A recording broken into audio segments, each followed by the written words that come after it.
16 lagun dira guztira Estatu Batuetakoak, Kolombia, Uruguai eta Argentinakoak. 16 lagun eta beste inbeste historia. Anita Anakabe Elkon jaioa da Nevadan. Gurasoak bizkaitarrak zituen eta etxean bertan ikasi zuen euskara.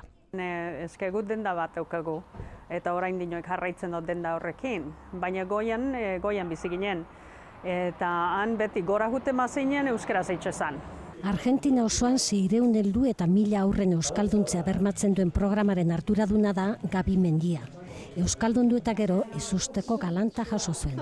Neska, zure aitona lagunen artean, hemen euskaletxean zure aitonak euskaraz egiten zuen. Nire aitona, euskalduna, aitona. Txiripaz da euskalduna Alejo Conti Rosariokoa. Malagan Portugaleteko lagunak egin eta horrela jakintzuen euskararen berri. Biekin isketan oso interesgarria iruditu zitzaidan euskara, euskal kultura eta dena.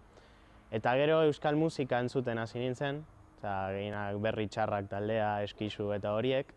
Euskararen enbaxadoreak indar berrituta itzuliko dira Atlantikoaren bestaldera.